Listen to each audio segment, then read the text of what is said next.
Ahí se van sumando de a poco. Yo que soy súper puntual, a las 17 ya empiezo.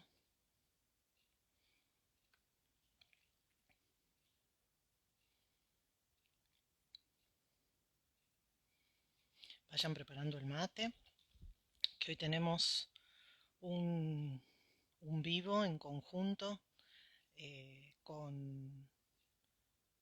con una historiadora. Me parece interesante esto de poder conversar con alguien que puede mirar la historia con perspectiva en ESI. Así que bueno, voy esperando y que además se sume ella. Por ahí voy viendo que se van sumando. Bienvenidos a quienes se van incorporando a esta charla. La semana pasada no hubo vivo, salió grabado, así que hoy, bueno, volvimos otra vez a esto de charlar y de conversar en vivo. Yo había puesto en la semana, puse un sticker con preguntas, no aparecieron en un principio, pero bueno, tengan en cuenta que pueden preguntar cuando se incorpore por ahí Estefanía. Vamos a ver. Ahí me dice que está intentando, me parece. Bueno, y si no, yo ahora te busco. A ver. Y si no, igual voy contando de a poquito, como suelo hacer, porque la verdad que en estos días se fue incorporando. Ahí está. A ver, ahí te veo.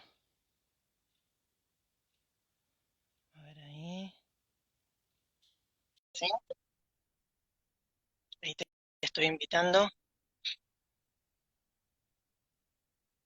Váyanme también diciendo si se escucha, si se ve todo bien. Hola, ¿se A ve? ver. Se ve todo verde. Todo verde. Estamos a No tono, sé, ¿no? Al menos estamos a tono. no sé. Estamos a tono de... A ver, a ver, Ahí, ahí sí. pareciera. Hola, Ahí, Warmi. Ahí ahí, va. ahora sí. Ahora sí. ¿Por qué se vería todo verde? Todo verde. Todo verde en tono del tema, claro. A tono del tema.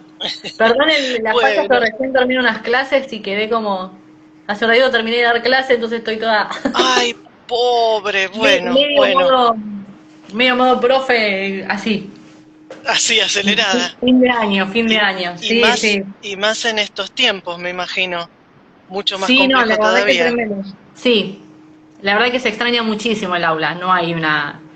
Podemos hacer parcialmente parte de nuestro trabajo docente en las redes, pero el trabajo de verdad es en el aula. Se aprende Sí, con otros en el aula. O sea, no, sí, no, no no es hay lo forma, mismo. por más que No, le y pongamos. además el doble trabajo, lo que significa el preparar cosas distintas a lo que uno está acostumbrado, la tecnología, que si te funciona, que si no te funciona, que si prenden las cámaras y todas estas cuestiones que No, hay no, detrás. tremendo.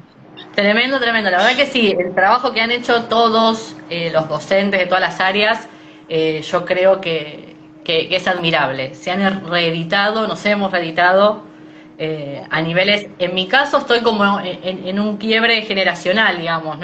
No me es tan ajeno ni tampoco me es tan familiar.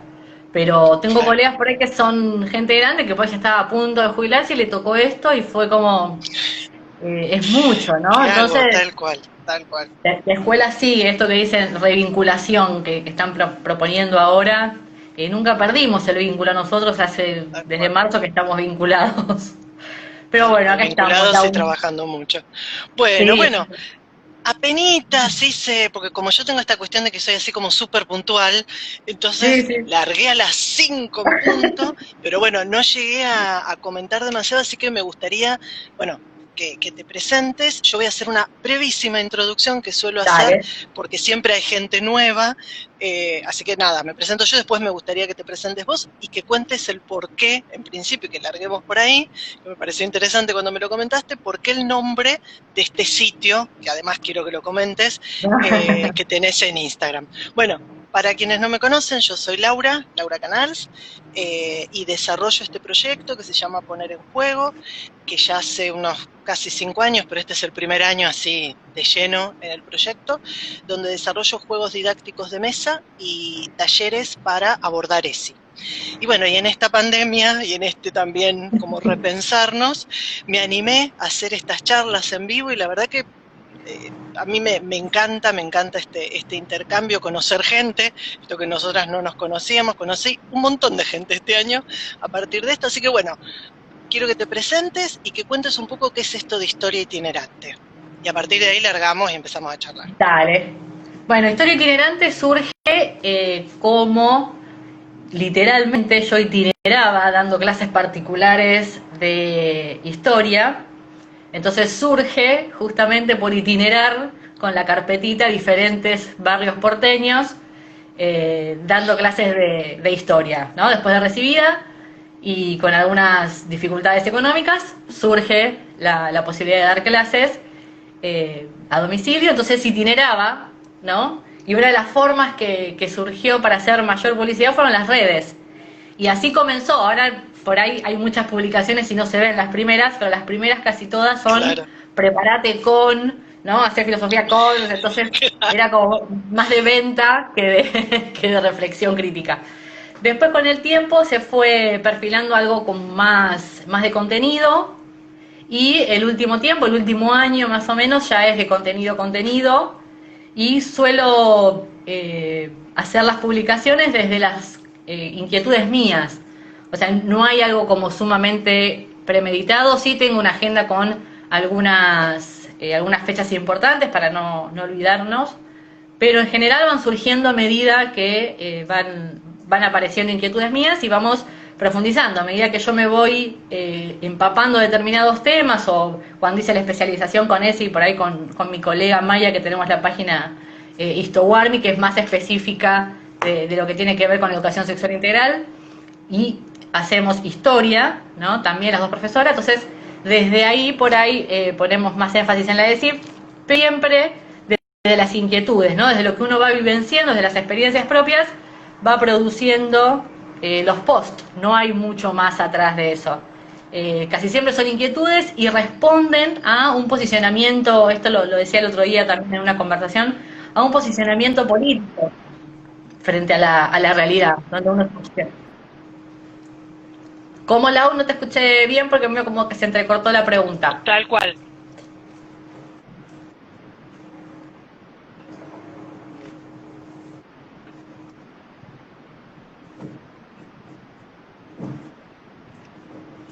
¿Cuáles son estas preguntas o estas inquietudes que vos empezás de alguna manera a plantear y que se transforman en posteos en historia itinerante? Como en esta nueva etapa, en esta parte que tiene que ver más con mostrar en redes. Bien, voy a empezar por una sumamente interesante que fue hace poquito que la descubrí en el marco de la pandemia, que lo hablamos el otro día un poquito por arriba. Voy a romper con el esquema que tenía preparado, como siempre, pero voy a empezar por algo que me interpeló sumamente cuando lo encontré. Yo soy profesora de historia, pero mi título a mí me habilita para dar geografía y en algunos me estudio el doble, ¿no? Porque uno por ahí no está capacitado 100% para eso, entonces estudio mucho. En ese estudiar mucho encontré una investigación de Gustavo Bucey que habla sobre la cibergeografía, ¿no? Entonces, sí. Ahí empieza a linkear con los chicos, un lenguaje nuevo, un nuevo espacio geográfico, ¿no? Nosotros definimos en la primaria el espacio geográfico es la relación entre el ser humano y la naturaleza, ¿no? Bueno, ¿qué pasa con un espacio geográfico que estamos habitando, que estamos transitando, sobre todo en el marco de la pandemia, fue que se me disparó? ¿Qué pasa con ese espacio geográfico virtual que no está materializado, pero sin embargo lo habitamos en algún punto, ¿no? Yo sigo viviendo en mi casa y sigo sentada en una silla, que eso sería la parte material. Ahora, ¿qué pasa con esto que estamos teniendo, con esta conversación? ¿Deja de existir por estar en un espacio geográfico virtual nuevo? No, tenemos igual un espacio geográfico que nos contiene, por decirlo de una forma. Entonces Bien, encuentro pero con otras características.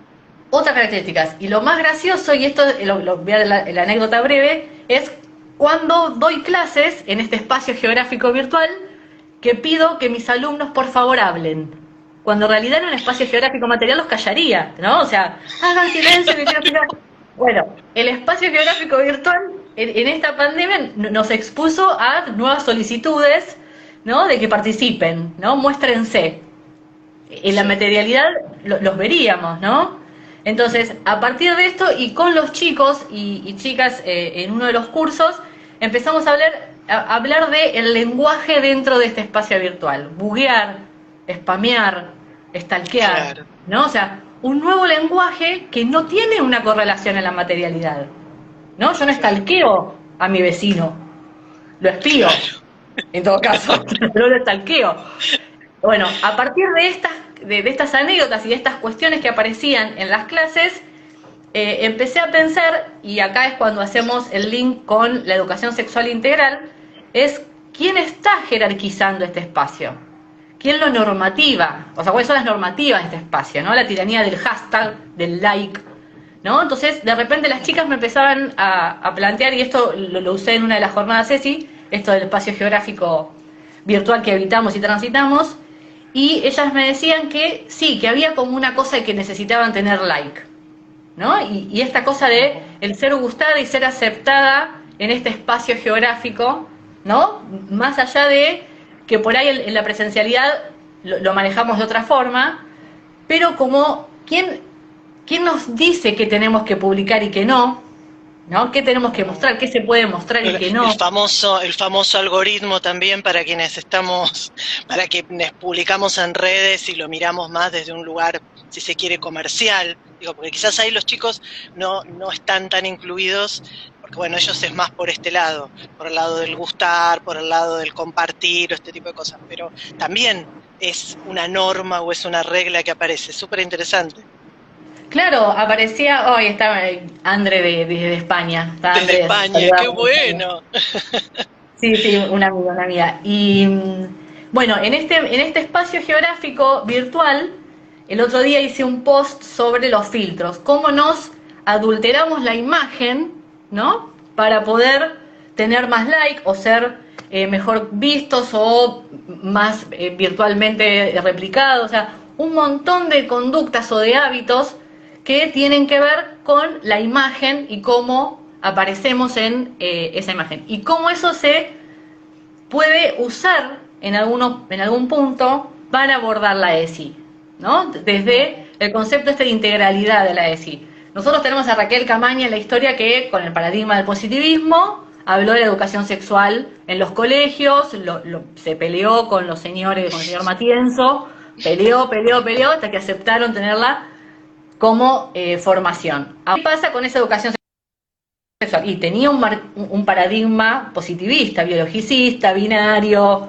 heteronormado, eurocéntrico, ¿no? Todos los adjetivos por ahí que Sí, tenían que ver, estaba preparado para la reproducción, era cuidar a la niña para que sea más, o sea, educar sexualmente con estereotipos de género muy marcados. Bien, no por eso es menos meritorio lo que hizo Camaña de enfrentarse en un momento determinado, ¿no? tal Pensando cual. históricamente siempre, de enfrentarse con esto. Ahora, ¿qué pasa con esta educación sexual que amplía las bases, ¿no? O amplía ese concepto de educación sexual y pone la I, ¿no? ¿De dónde sale la I? ¿De qué es la I? ¿No? De integral. Bueno, ¿integral qué? ¿De integralidad de quién? De todas las dimensiones de nuestras, ¿no? De los seres que habitamos. En esa integralidad es que se empiezan a evaluar, en mi caso desde la historia y desde la geografía, estos elementos. Por eso te decía la idea de la geografía, cómo metemos geografía, ESI, redes, bueno, así, ¿no? ¿Quiénes son Bien. cuáles son los estereotipos que Instagram, por ejemplo, nos deja visibilizar? Y habíamos comentado con vos el tema de cuántas mujeres, por ahí ahora sí, porque hay una campaña hace unos años, pero cuántas mujeres negras, gordas, feas estamos en las redes. Y paradójicamente, investigando, en esto de investigar, formas que nunca leemos ¿no? Las normas de privacidad que dice ahí, si aceptamos las condiciones, bien, nunca las leemos. Bueno, en esas condiciones de privacidad dice qué cantidad de piel se puede mostrar, qué cantidad Totalmente. de partes del cuerpo, qué parte del cuerpo se puede mostrar, qué parte no. Y usualmente está medido por las marcas de ropa interior como Victoria's Secret. Tal cual. Entonces, el cuerpo como mercancía, por ahí lo podemos hashtaguear infinitamente. Ahora, un cuerpo natural o un cuerpo más cotidiano tiene algunos requerimientos. Han censurado Bueno, a de hecho fotógrafos o han censurado pasó, a artistas. tal cual, o de hecho pasó, vos decías esto de Victoria's Secret, hace poquito, por ejemplo, hay una cómica, una mujer que hace humor a través de imitar fotografías reconocidas, digamos, de revistas, o bueno, lo que hace es como las posturas Claro. fundamentalmente, medio ridículas, que les hacen hacer algunas modelos. Bueno, y en este caso era justo de Victoria's Secret. La diferencia es que vos veías a la chica Victoria's Secret que se estaba tapando un pecho, y creo que se veía algo de vientre, y ella era una mujer. Es una mujer más grande, porque digo, ahí falta también una cuestión que tiene que ver con el edadismo, ¿no? Con la vejez, con la edad, que tampoco son cuerpos que aparecen. Se le veía un poco más de pecho, pero estaba tapada. Bueno, esa misma foto fue censurada, fue prohibida, y la otra, que era de la chica flaquita, jovencita y de Victoria's Secret, no fue censurada. Así que, digo, algo de esto que vos decís, bueno, Claro, la lo norma vemos, lo sigue vemos a estando, diario. claro, sigue estando en este espacio geográfico nuevo una, un régimen de belleza o de estética marcado por las mismas normas que el espacio geográfico material que habitamos, ¿no? Entonces, ¿qué pasa con cómo nosotros como docentes podemos generar la perspectiva crítica, ¿no? La reflexión crítica cuando abordamos esto, porque el paradigma sigue siendo, el estereotipo de belleza sigue siendo el mismo, aunque esté en las redes, o es Claro. potenciado en las redes, ¿no? Pero sigue habiendo un régimen de estereotipos.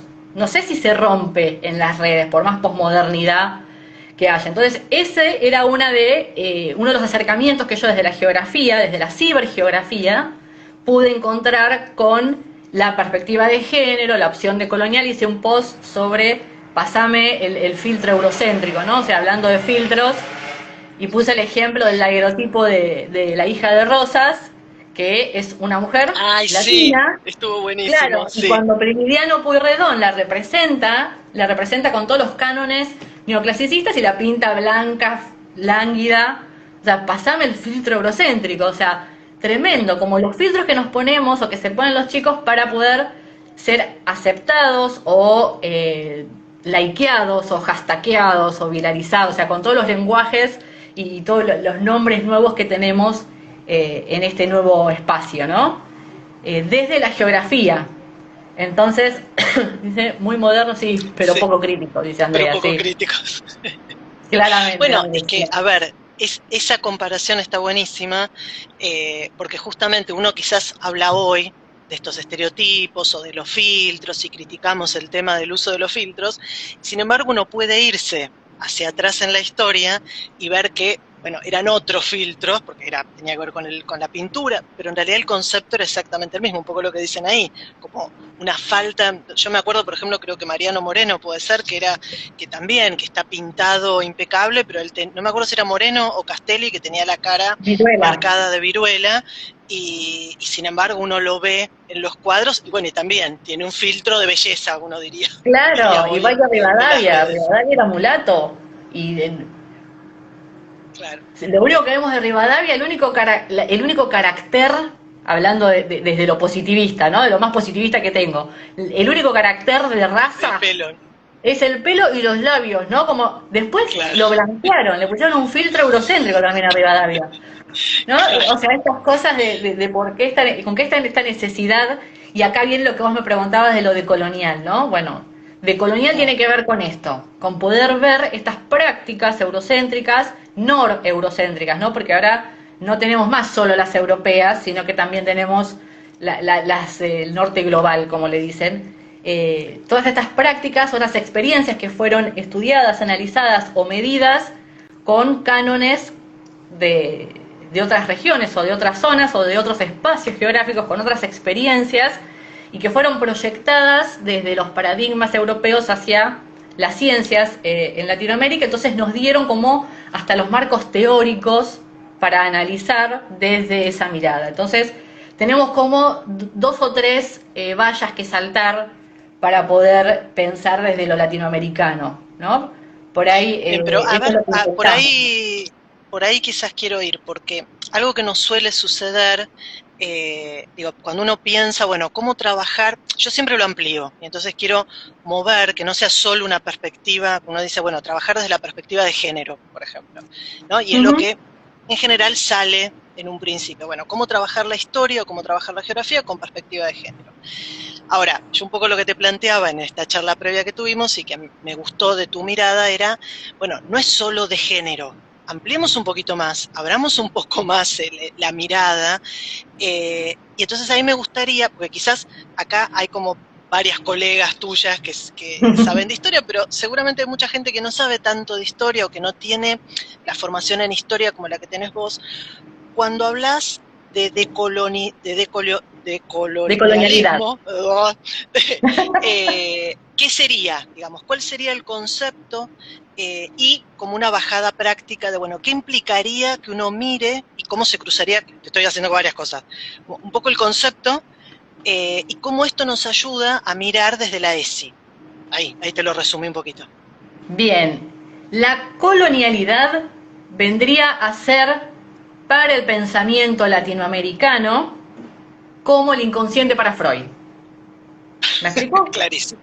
Sí. Concepto fundamental para poder entender las experiencias que trata de explicar Freud. Vos no podés entender a Freud, o no podés entender a Marx, o, a ver, ya se me va a ocurrir algún otro, pero no podemos entender a esos pensadores sin un concepto que los defina, ¿no? Ellos Perfecto. Sí, explican sí, sí, su un concepto realidad. básico. Claro, explican su realidad desde este fenómeno. Bueno, la colonialidad es un fenómeno latinoamericano, peruano, esgrimido por Aníbal Quijano. Anteriormente se hablaba de la crítica latinoamericanista o de nuestras Américas en oposición a esta visión eurocéntrica que nos decía cómo teníamos que pensarnos entre civilización y barbarie, ¿no? Lo que está delante y los pasos que tenemos que seguir para hacer eso, ¿no? Esa visión, Que estaba en ¿no? Europa. Claro, hacemos todo esto para llegar a hacer esto. Bien, esa visión era lo que se dice eurocéntrica, por decirlo de alguna forma, como una receta para llegar al desarrollo, ¿no? Lo óptimo sería hacer eso. La colonialidad lo que viene a decir es, eso que ustedes me están diciendo que yo tengo que hacer para parecerme a Europa, me está negando a mí con mis Claro. identidades. Estamos negando nuestras identidades, nuestras realidades y nuestras experiencias, ¿no?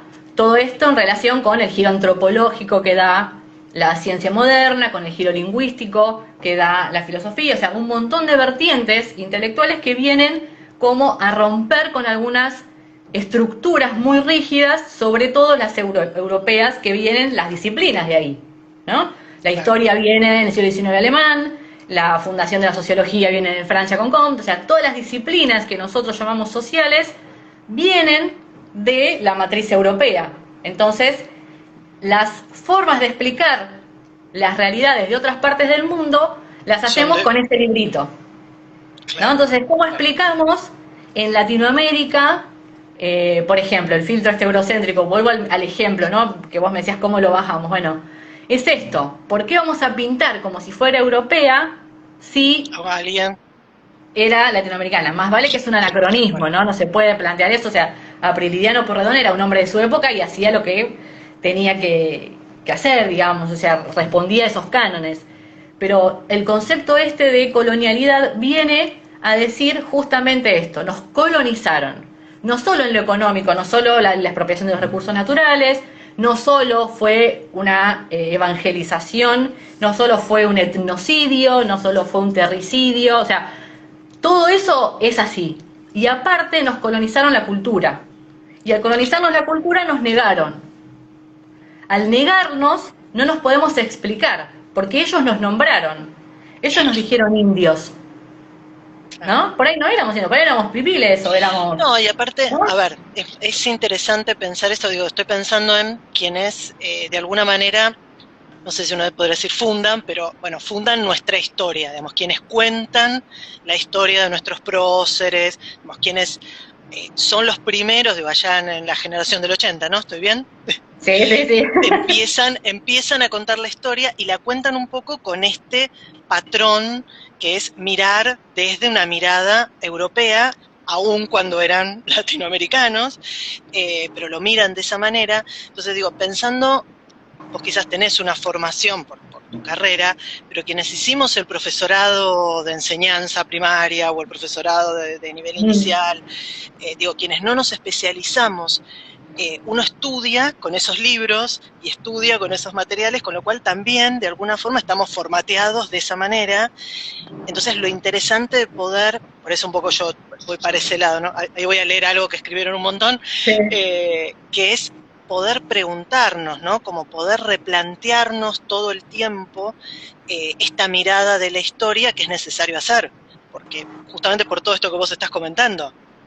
Exactamente, no podemos pedirle esto, yo lo quiero dejar como claro, o sea, pensando desde la historia, no podemos pedirle a los que hicieron historia en el siglo XIX Claro, que porque era su piensen forma, con perspectiva de género, ni tal cual. con pensamiento decolonial. Sí existe Mariátegui, sí existe Martí, sí existieron pensadores que en esa coyuntura pensaron las Américas. Pero el concepto colonial y la decolonialidad, que viene a ser la opción por pensarnos y explicarnos con nuestras teorías, ¿no? Claro. Explicar y pensar nuestras prácticas sociales, culturales, políticas y económicas con nuestras teorías, con nuestros marcos explicativos, ¿no? Sí, sí, y Definirnos con nuestros desde nosotros. propios, a ver, con nuestros propios pensadores y nuestros propios investigadores. Vos decías Que hay esto y yo muchísimos. me acuerdo y ahora voy a leer. Yo tengo una amiga que, sí, nos hemos hecho amigas también así, a la distancia, danesa, que habla perfecto español, que vive en Colombia y que está haciendo ahora una especialización o una diplomatura con respecto a educación sexual integral y me resultó llamativo que me dice, yo me esperaba porque digo, lo está haciendo virtual, pero acá en Argentina, a mí me llamó la atención que todos los textos son europeos. Dice que no había desde la ESI, y eso que nosotros tenemos la ley, pero como ella esperaba más material latinoamericano, entonces me hablaba justamente, me dice, ¿por qué la mirada eurocéntrica? Y bueno, y es esto, o sea, nos va a llevar, digo, igual está buenísimo y que lo pensemos, pero nos va a llevar tiempo esto de poder como sacarnos esto que estamos tan formateados y que las universidades en muchos casos forman desde ese lugar, o sea, Claro. nosotros desde la escuela primaria, desde la escuela secundaria, más como ayudar a abrir la cabeza y a repensar. Espera que no quiero Claro, que se bueno, me pierda este dale los comentario comentarios. que dice, tengo que marchar, amiga, te está avisando. Guardame la charla, porfa, no puede estar más enriquecedor. Un abrazo. Sí, sí, yo la guardo, no te preocupes. Seguid luchando y enseñando al mundo de las diversas perspectivas que quizás no se cuentan tanto. Bueno, buenísimo. Sí, sí, queda grabado, así que cuando pueda después lo ven. Bueno, decíamos entonces esta cuestión de decolonizar de alguna manera el Sí, pensamiento y vos decías básicamente la opción también, de colonial es eso, es explicarnos desde nuestras latitudes, digamos. Por ejemplo, un ejemplo práctico es, en vez de decir América Latina por Américo Vespucio, decimos a Villa Yalá. En vez de decir que es un concepto de reconocimiento eso no lo identitario de conocía, mira, en la Villa me Yalá sí encantó. hay un movimiento muy fuerte, sobre todo porque nosotros en Argentina tenemos una colonización mucho más fuerte y el avance sobre los pueblos originarios fue mucho mayor. Entonces han diezmado Claro. a esos pueblos mucho más eficazmente, por decir una palabra polémica, pero pudieron avanzar mucho más que por ahí en el Incario, o en la región Claro, andina, o en la región de Yucatán, en Mesoamérica, que eran claro. culturas y que eran sociedades mucho más Mucho más aguerridas. armadas. Claro. Hubo resistencias acá, ahora hay un grupo de arqueología del Museo Terry que están descubriendo en el NOA y en el NEA, están descubriendo un montón de restos arqueológicos que ponen de manifiesto que había estructuras sociales acá y que se resistieron a la conquista. De hecho, hay un montón de documentos, sobre todo judiciales, fuentes judiciales, que dicen los mismos españoles, los primeros que fueron conquistados, que tenían problemas para poder domesticar al indio, ¿no? O sea, con esos términos. Entonces, esos documentos muestran cómo sí hubo resistencia de parte de los pueblos originarios desde siempre, ¿no? Pero bueno, acá en Argentina es menos notorio, pero en otros lugares de América Latina, las identidades originarias son mucho más revalorizadas y siguen manteniéndose mucho más los rituales, y los estudios arqueológicos, paleontológicos, históricos, historiográficos suelen ser mucho más abundantes. Hay un montón, yo después si querés te dejo una lista al que le interese, porque hay mucha bibliografía de las resistencias de los pueblos originarios. Y bueno, retomando el concepto de Villa Yala, es un pueblo panameño que se define a su región así. Entonces, una de las formas de decolonizar por ahí los nombres es: no nos llamamos América Latina por Américo Vespucio, nos decimos a Villa Yala. No decimos las brujas del Inca, por ejemplo, sino que le decimos las yatiris, ¿no? Tratando de identificar. El trabajo de el Aislu, por ejemplo, le decimos a Ini. Entonces, usar muchas veces, rastrear otros términos, los términos, claro, que ellos por ahí puedan llegar a utilizar. Por ejemplo, ellos no se dicen indígenas, pero se dicen... ahora se me hizo una laguna. El otro día estaba escuchando... No se dicen indígenas y tienen otro nombre que se autocampean con otro nombre. Exacto, pero me parece que tiene que ver con eso, con poder encontrar o poder rastrear cuáles son los nombres con los que se nombraban, justamente para no estar todo el tiempo usando la terminología que vino de los conquistadores o de los colonizadores, digamos, como poder... A ver, en la ESI uno, vos recién dijiste, se autopercibían, digo, trabajamos un montón con el tema de las identidades, en este caso identidades que tienen que ver de género, pero acá también tiene que ver con identidades. Por eso yo insisto con el abrir con el tema de género, que en realidad tiene que ver con la identidad, y que trabajar desde la ESI, uno lo puede pensar desde este lugar, desde las identidades. Entonces, bueno, ¿cómo se nombraban? ¿Cómo era, no sé, cómo nombraban sus objetos, cómo nombraban sus trabajos, cómo nombraban sus lugares? Entonces, poder recuperar eso, además de que es una cuestión de justicia histórica, pero es también esto, ¿no? Como recuperar esas identidades, nombrar lo que quedó invisible durante tantísimo tiempo. Aparte, hay un dicho dando vueltas que no quiero faltar a su autor, pero dice: el que nomina, domina. Entonces, el que nombra está como diciendo ya quién sos, ¿no? Te está nominando. Entonces, quien nomina, domina. Hay que tener como estar alerta a ver quién pone los nombres.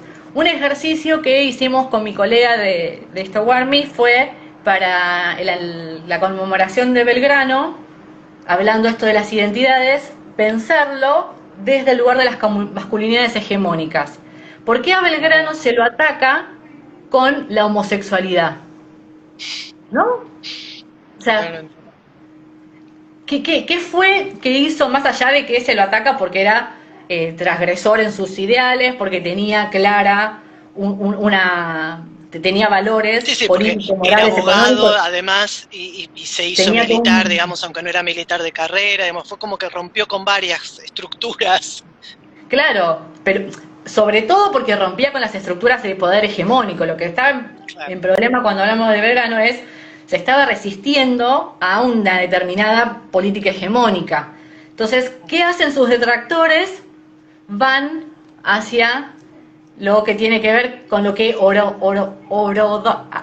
¿no? O sea, va erosionando la masculinidad. O sea, es homosexual. Al padre de su prometida no le gustaba porque era un intelectual y no era un militar, ¿no? Entonces, todas esas cosas que te van llegando a lo largo de lo que vas estudiando. Pero bueno, esto, ¿no? Las masculinidades hegemónicas también ponerlas en revisión cuando hacemos el calendario escolar, ¿no? Son todas cuestiones que por ahí que antes no se pensaban y que lo que viene a permitirnos la perspectiva de género es esto, ¿no? Es poder ver todas las líneas. Yo siempre explico de dónde viene la perspectiva, viene del arte, del dibujo, ¿no? Entonces voy a hacer algo muy rústico, a ver si se ve, a lo escuela, pero cuando yo hablo de perspectiva, claro, ¿no? Hablo así, ¿no? ¿Se ve ahí el puntito? Sí, se ve un puntito y unas rayitas, sí. Bien, esto es la perspectiva y esto es la visión de la Sí, perspectiva, ¿no? En sí, plástica, en dibujo, nos enseñan que la representación en un plano se hace desde una perspectiva. Y el punto de fuga, en el caso de la perspectiva androcéntrica, es el hombre. Entonces, claro. si tenemos pensado que esta es la Ese cultura puntito, androcéntrica, claro. claro. Entonces, todas las líneas de fuga que van a atravesar todas las disciplinas, acá se da cuenta que está la ciencia, ¿no? Claro. Entonces, todas las líneas de fuga van a estar atravesadas por esa mirada. ¿Qué pasa si yo le pongo aparte otras perspectivas? La de colonial, la de género. Uy, ahora te voy a mostrar el dibujo que estoy haciendo maravilloso, ¿no? Aparecen otros puntitos, ¿verdad? Sí, Acá tenemos la perspectiva de género, acá la tenemos la perspectiva de colonial. Entonces se van haciendo diferentes líneas de análisis. Y se van claro. haciendo redes, y son redes, ¿no? De conocimiento. Entonces ya no Y que tenemos van una sola abriendo. mirada, que se van abriendo y se Tal van cual. sobre todo interseccionando. Y ahí tenemos otro concepto clave, Dale, a ver, porque lo ¿no? hemos nombrado yo en distintos vivos en esto que hago a veces con distinta gente, aparece y últimamente se escucha por suerte mucho más lo de la interseccionalidad. ¿Cuál sería el concepto? Digo, así para quienes no somos especialistas, ¿qué sería la interseccionalidad? Pobre, te estoy usando de Bien, diccionario, bien. te Tenemos que aprovecho. tener en claro que la interseccionalidad también es un marco explicativo para explicar otra realidad, ¿no? Que Bien, surge de una mujer afrodescendiente que viene a criticar al feminismo blanco, ¿no? A grandes ujú, rasgos, ¿no? Critica el feminismo blanco diciendo, bueno, las mujeres blancas tienen una pelea y una lucha, ¿no? Bien, nosotras las mujeres afrodescendientes tenemos otras experiencias de otra, vida, claro. entonces tenemos que pelear otras cosas, a grandes rasgos. Ahora, yo les voy a dar un ejemplo con la gente que está ahí para ver si vamos a hacer como un juego, a ver si se entiende el concepto. Si yo les digo Nora Dalmazo, ¿todos Mm. saben quién es Nora Dalmazo? Yo me acuerdo. No sé si por ahí Ahora saben, pero esperamos que yo nos me acuerdo. contesten. Sí, a ver si. Bien, la otra es Marta Belsunce, Sí, Marta García Belsunce también. Micaela García, Sí, bien, a ver si. Sí, Diana por ahí te hacen Zacazán, así. Sí, por ahí también ahí te dicen sí. Sí, por ahora sí. bien, Son por todos ahora sí, nombres. Sí. bien, Diana Zacazán, y ahora Azul Troncoso, o Tronco, Azul Tronco. Ahí no sé. Hasta ahora todas las que Bien, nombraste sí. No, no me acuerdo. bien, es una trans pobre Ujú, de Santiago del Estero. bien. Bien, y vos Asesinada, nombraste otra. apuñalada por un cliente que ya sabemos las características de la población trans, ejerciendo la prostitución, y es asesinada a apuñaladas por un cliente. Nadie la conoce Claro. y fue un femicidio. Sí, un Entonces, travesticidio, un incluso en este travesticidio, caso. mejor dicho, tenés razón, No, es sí, exactamente. Y podría haber ampliado más las preguntas, ¿no? Pero para que se entienda. A María Marta Belsunce o a Nora Dalmazo las conocemos. A Micaela García posiblemente la conocemos por lo de la ley Micaela. Después hay un montón, entre Micaela García y Azul, hay un montón de otras mujeres que seguramente tienen una característica, que son pobres, que son marginadas, que tienen el oficio, son trans, o sea, Eso es la interseccionalidad, la superposición de opresiones que invisibilizan esa identidad. Sea mujer, o sea trans, sea hombre. O sea, di el ejemplo este de los femicidios porque es por ahí Sí, el sí, que sí, por ahí sí. más notoriamente ahora se nos viene a la cabeza. Pero siempre que nosotros pensemos en, por ejemplo, vamos a otro ejemplo. Si digo Santiago Maldonado, sabemos. Si digo Rafael Nahuel, sabemos. Ahora si digo Ñuña Musca, No, es una mujer no, mapuche que fue asesinada por pelear por sus tierras. claro. Entonces, sabemos de Nahuel y siguen siendo subalternos Nahuel y Santiago Maldonado, ¿eh? No Sí, sí, estamos sí, hablando pero de que bueno, son hegemónicos. Siguen siendo, no, no, no, pero son hombres que Rafael Nahuel, descendiente mapuche, y Ñuña Musa era mapuche. Y no lo sabemos. El hecho de estar invisibilizados, las capas de opresión invisibilizan. Esas capas de opresión claro. que invisibilizan es la corriente que nosotros tenemos que empezar a proponer para pensar la interseccionalidad. Eso es la interseccionalidad, las capas que se van superponiendo de opresión y de Sí, sujeción que sí, nos y como las invisibilizan. distintas, y cómo pensar y mirar, digo, vos empezaste con diciendo un poco que el concepto venía de poder corrernos del pensar. En este caso, por ejemplo, los feminismos, únicamente en el caso de los feminismos de mujeres blancas, que en un principio no podría decir mujeres blancas cis, por ejemplo. Bueno, el poder mirar ya no solo mujeres blancas cis, sino mujeres blancas lesbianas, mujeres negras, o sea, todo eso serían estos entrecruzamientos que es necesario y que, a ver, que complejizan, pero que es necesario empezar a pensar. Digo, y ahí, de nuevo, está la ESI. O sea, en estas miradas está la ESI. Exactamente. Eh, Para eso está la I de integralidad, ¿no? O sea, siempre claro, me preguntaba la I. Bueno, la I son estas cosas. De interseccionalidad también puede ser, ¿por qué no? claro, claro. Pero sí, sí, el Claro, lo que pasa es pensamiento que cuesta, interseccional es eso, es poder desarmar, ¿no? Y ir como sí, sí, como si sacando fueran las las capas. mamushkas. Claro, Exactamente. Porque no todas las claro, experiencias van a ser lo mismo, digamos, no todas las experiencias. Y yo siempre digo que hay cosas que me da vergüenza hablar. Por ejemplo, cuando tengo que hablar en el colegio sobre las poblaciones nativas, originarias y de todo lo que les cuesta. De hecho, cuando hablo de geografía y cómo fue el avasallamiento de sus espacios, de sus ámbitos ecológicos para sobrevivir, también a veces me da, o sea, lo digo desde un lugar de porteña, está bien, nací en Lanús, pero vivo en Capital Federal, tengo trabajo, tengo acceso a internet, tengo comida, o sea, hay un montón dentro de la interseccionalidad que a mí me ubica en un lugar de privilegio en relación con claro. otros. Entonces, a veces también a mí hablar en el colegio de determinados temas lo hago como con cierto respeto, porque también soy consciente, ¿no? Del lugar en el que estoy. No soy una mujer que sufra violencia de género, y menos una mujer indígena que vive en un ailu, o sea, un montón de otros. ¿Me explico?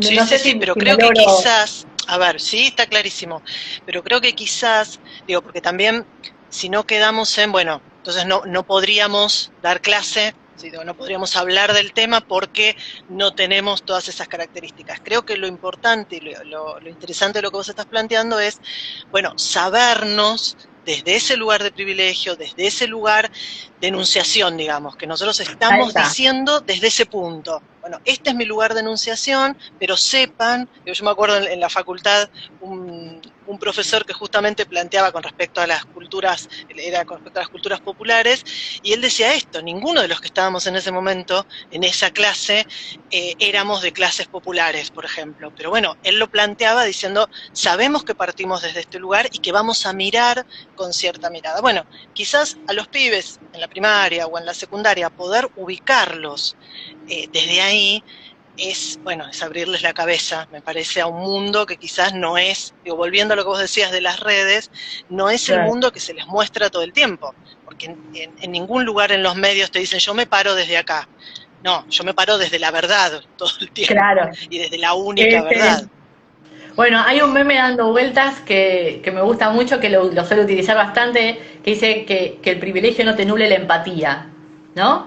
Entonces, por ahí pensarlo Tal cual. así, como, sí, ser consciente del lugar de enunciación, como decís vos, de dónde estamos, pero que no nos nuble, ¿no? Que no nos Tal prohíba cual. ese lugar, ver que podemos también empatizar con el prójimo, Yo creo sobre que todo en cuando el caso de educación. identificás, yo creo que una vez que identificás ese lugar de privilegio, es muy difícil que no tengas esa empatía. Yo creo que la empatía le falta a quienes no ubican No ese pueden lugar, o sea, no se verse. pueden, claro, no pueden verse desde ese lugar de enunciación y lo ven como de la única verdad y la verdad revelada. Bien, Bien. a ver, hablamos de interseccionalidad, hablamos, era para ver para dónde vamos. No Eh, sé si alguien quiere hacer alguna pregunta, Lau, si alguien tiene También alguna podría, duda, sí, porque sí, eso o comentarios podemos ir viendo, vayan si quieren, y mientras tanto yo te pregunto, a ver, vos hablabas por un lado, bueno, hablaste de esta cuestión de la interseccionalidad, quizás te llevo algo que no charlamos en su momento, pero si te no hay animás, problema, no hay problema, lo conversamos. ¿cómo, cómo es hoy? Digo, vos hablaste de Belgrano, hablaste de Rivadavia también. ¿Cómo es hoy pensar a estos próceres, a estos hombres en su mayoría, pero creo que se han ido incorporando de a poco o han aparecido las mujeres?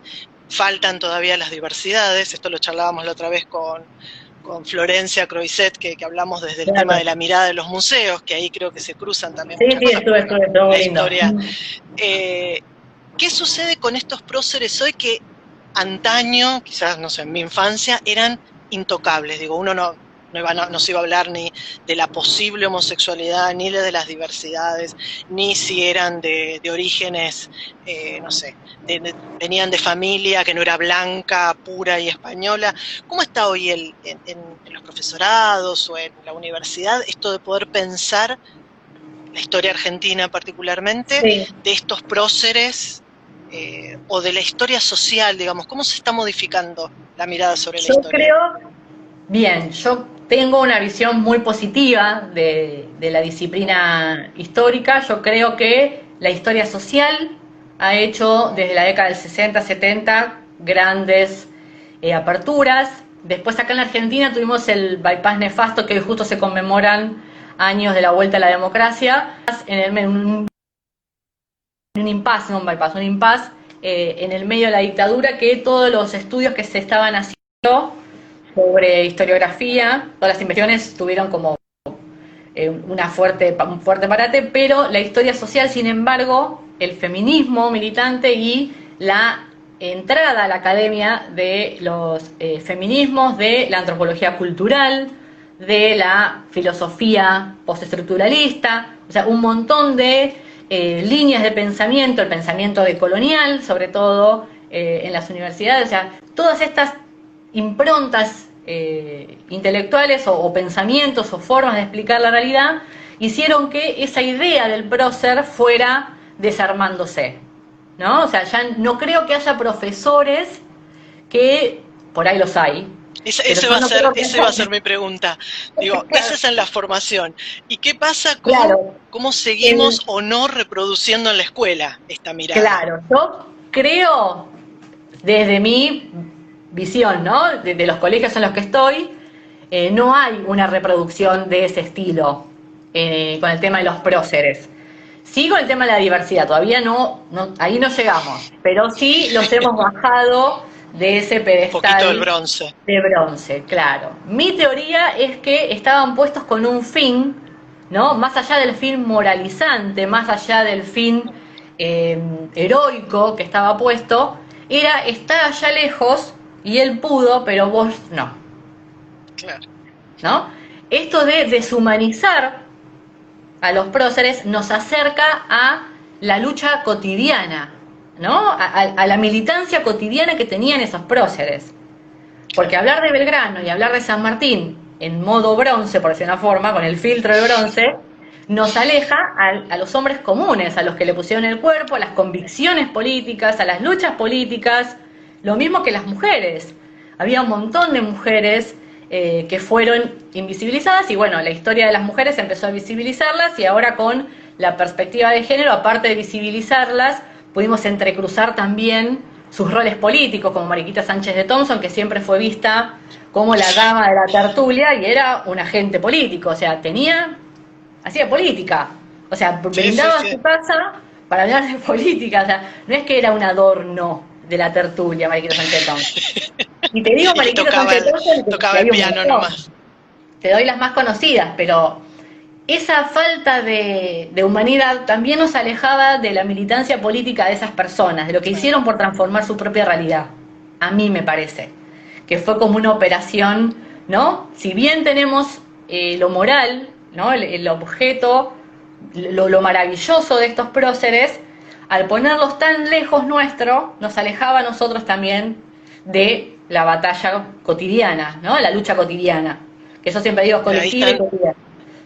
Ahí están diciendo, lamentablemente, espera que lo pierdo. Lamentablemente todavía hay profesores que continúan trabajando de esa manera, son los menos, pero persisten y después las mujeres no eran reconocidas como, por ejemplo, claro, Macacha Güemes. O sea, bueno, ahora, hoy uno escucha o lee ciertos nombres que seguramente ni, bueno, vos quizás con tu estudio en historia sí, pero que yo en la primaria no las vi, no existían, era esto que vos decís, era claro. El adorno, era Mercedita, Remedios y punto, digamos, y nada más, bueno. Olvídate. Bueno, pero yo incluso me sigo desayunando, así hablando de o sea, yo me sigo enterando de mujeres que existían, por ejemplo, el otro día estaba leyendo unas fuentes y hay una, les voy a leer, María Cardoso, sí. Del 1800, ¿no? Que denuncia que fue violada por su padrastro, ¿no? Entonces en los informes judiciales aparecen mujeres con voz de voz, quiero decir. Sí. ¿no? O sea, las invisibilizadas del espacio geográfico, ya estuvimos hablando un poquito. Las invisibilizadas de la historia, también, ¿no? O sea, cómo aparecen de repente releyendo las fuentes, releyendo los documentos, aparecen mujeres. Está bien, María Cardoso seguramente era una mujer criolla de élite, seguramente tenía acceso a la justicia, podía denunciar sin tener una represalia, o sea, pero empiezan a aparecer... dentro del mundo quizás de las mujeres de esa época eran privilegiadas. Digo, vos la nombrás a ella, yo pensé enseguida en Julieta Lanteri. Julieta Lanteri hace una serie de acciones, digamos, o sea, esto de ir a votar, de presentarse como candidata, hace una serie de cosas que no cualquier mujer hubiese podido hacer en esa época. Tal cual, ahí se me está iluminando porque se me había apagado la luz y ahí está mi marido de iluminador. De pronto reaparecí. Pero sí, esto de la visibilidad de las mujeres tiene que ver con este desarrollo de las ciencias históricas, de la antropología, la arqueología, de un montón de cosas, y también con la perspectiva de género y con el feminismo decolonial se empiezan a ver estas otras alteridades, ¿no? Lo que se llama la otredad, ¿no? Tenemos a Macacha Güemes, tenemos a Micaela Bastida, tenemos, y ahora se me hizo una laguna y siempre me pasa lo mismo. Bueno, tenemos un montón de mujeres de la resistencia. Sí, Juana Zurduy. Boliviana, claro. Tenemos en México muchas mujeres zapatistas, la comandante Ramona, o sea, por ahí más cerca nuestro, pero que también muestran, ¿no? Toda la lucha colectiva, cómo se fueron organizando desde las desigualdades de género, ¿no? A pesar de esas desigualdades, cómo la mujer políticamente siempre estuvo interactuando. Entonces, visibilizamos a las mujeres y también las cargamos de su mismidad, ¿no? Como se dice, de su ser político, de su ser, ¿no? Eso es lo que nos permite por ahí la perspectiva de género. Tenían poder, lo usaban, no era ahí un poder formal. Isabel, ahí te están tirando nombres. Isabel Payamay, ¿será? Exacto. Bien, esa es la cacica de los Quilmes, sí. Bueno, eso fue... Sí, una cacica, los registros judiciales, ahí mismo también marcan la existencia de, gracias a Istobarmi, Istobarmi es mi colega del proyecto que tenemos de diversidad y educación. Esta misma cacica pudo pelear ¿no? Tuvo voz, salió la voz para que se le mantenga su estatus, su jerarquía. Claro, Era cacica, claro, no cacique, la cacica. claro. Buenísimo. Bueno, Cacique no, cacica. yo voy viendo la hora Dale, porque si dale, no, viste que Instagram te cierra así de pronto. de tierra. Que igual ya es increíble, casi se fue la hora. A ver, tu sitio, que es el de Historia Sí, Itinerante, historia itinerante es el que hacemos historia y tratamos de hacer con una perspectiva feminista decolonial. Y bien, estamos, ahora encontré hace poco, ayer tuve jornada ESI en el colegio y encontré el tema de las propiedades rurales, hablando de geografía, ¿no? Tuve que dar la ESI en geografía y sí los mando a mis posts, no porque sea mío, porque ahí cito a Lilian Ferro, que es una socióloga y que hace economía agraria feminista y que pone de ujú, manifiesto, ahora que está todo el tema este de la tierra, cómo es la desigual distribución de las tierras, ¿no? Y todo lo que tiene que ver con el espacio rural, que por ahí no llegamos a hablar porque era mucho lo que teníamos que hablar, pero cómo el espacio rural también hay invisibilizadas del espacio, que son las mujeres, ¿no? El derecho agrario está escrito en masculino, es el hombre que trabaja, el que, ¿no? O sea, entonces desde el análisis de Lilian Ferro, sí les recomiendo si quieren avanzar sobre eso, porque es muy interesante, porque ahí se ve bien cómo la geografía, el espacio geográfico también es socialmente construido. tal ¿No? cual, No es tal cual. natural, no es naturaleza. La naturaleza no sabe que la llamamos naturaleza, dice Dora Barrancos. Claro, entonces es socialmente construido. Y bueno, la página lo que intenta es poder pensar todas las posibles realidades de la mujer a medida que me van surgiendo a mí estas inquietudes y voy investigando, ¿no? Y yo digo historiándola siempre porque me parece que siempre hay un proceso que nos lleva a donde estamos. Y por eso es que podemos, claro, Bueno, por eso yo un poco también te pensar. preguntaba como cuáles eran tus preguntas y cuáles eran tus inquietudes, porque yo creo que es la base.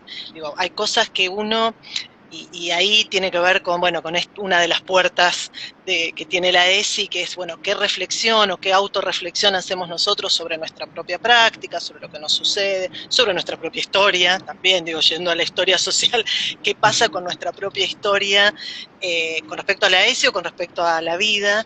Entonces, bueno, hay algo de esto que nos va a llevar, digo, yo nombro tu sitio porque me parece interesante que lo conozcan, porque además es muy divertido, hay cosas, sí, porque tenés cosas de mucho humor y es interesante también eso, de mirarlo desde el humor, pero quizás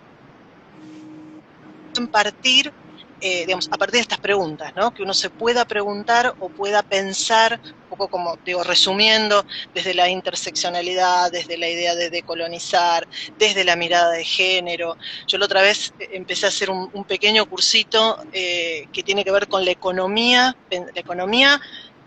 la parte financiera, digamos, cómo pensarnos las mujeres desde un lugar de la economía y de lo financiero. Y una de las cosas que planteaba justamente el curso era, las mujeres no hemos sido educados muchos, pero las mujeres no hemos sido educadas para manejar Claro. dinero, para invertir, para una serie de cosas que estamos afuera de todo ese mundo. Bueno, y esto tiene que ver también con la historia, con la geografía, con la interseccionalidad, con poder Bueno, pensarnos desde ese lugar.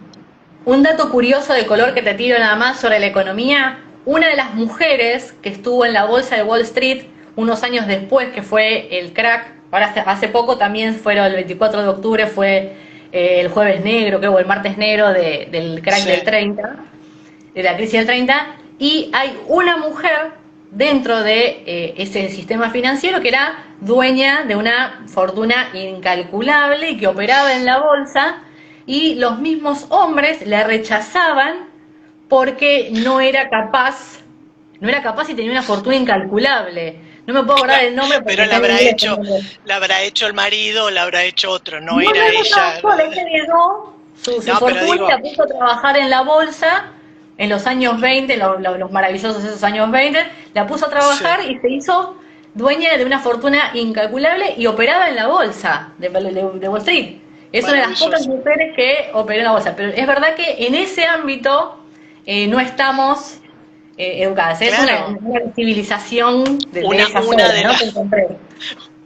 Pero me encantó, está buenísimo, está buenísimo. Bueno, a ver, me parece que compensar un poco desde este lugar, con poder abrir, yo un poco cuando conté que íbamos a armar esta charla, el planteo era justamente poder hacer que la ESI sea transversal. Digo, acá esto de poder trabajarla desde la historia, desde la geografía, desde todas las materias, pero bueno, poder pensarla de esta manera es justamente hacerla transversal y abrirla a tantas cosas que si no queda como estructurada a la profesora de biología, a cómo se pone un preservativo y ahí nos quedamos y en realidad, vos lo dijiste, es integral y es mucho más Sí, amplia. totalmente. Bueno, antes que nos saque Muchas- Instagram, yo te quiero sí. agradecer un montón y después, bueno, podemos compartir algunos datos, si vos tenés bibliografía, me la pasás y yo lo comparto.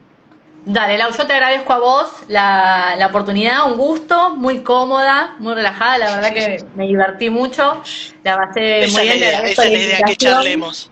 Sí, sí, sí, te agradezco la invitación, fue muy ameno y espero que podamos repensarnos integralmente, ¿no? Hablando de integralidad, ¿no? Tal cual. Siempre que sea inclusivo, para mí el tema de la inclusión, no como frase hecha, ¿no? Inclusivos de verdad, o sea, que podamos aceptarnos en nuestras diversidades dentro de la educación sobre todo, porque uno de los índices más feos que encontramos con mi amiga de Istowarmi fue que una de las sensaciones de violencia mayor que perciben los adolescentes trans es la escuela. La escuela, Entonces, algo totalmente. estamos haciendo mal los profesores que Tal ellos cual, sienten que es un lugar violento. Entonces, tal cual. más allá de las adolescencias trans, que es por ahí donde nosotras tenemos por ahí más contacto, la idea es repensarnos sin violencias y con inclusión social, económica, política, ¿no? De identidad. Sobre todo Sí, eso, Lau, más que un nada. poco cambiar lo que vos decías, ¿no? La perspectiva. ¿Cómo era la frase de la empatía? Que me gustó esto de poder Que el pensarnos. privilegio, no sé de quién es, Ay, ahí te está me dando cortaste. vueltas en las redes, que el privilegio no te nule la empatía. Después la vamos a googlear. Bueno, muchísimas gracias y bueno, nada, gracias por estar. Ahí Gracias van a vos, poniendo muy Lau. linda charla, hermosa charla. Bueno, te agradezco y bueno, queda grabada. Así que ahora ya Queda queda grabada grabado y y la después te comparto paso la también. bibliografía por privado para que la dispongas. Buenísimo, buenísimo. Un Bueno, besito, antes que Lau. nos saque Instagram, chao, muchísimas Instagram. gracias. Saludito.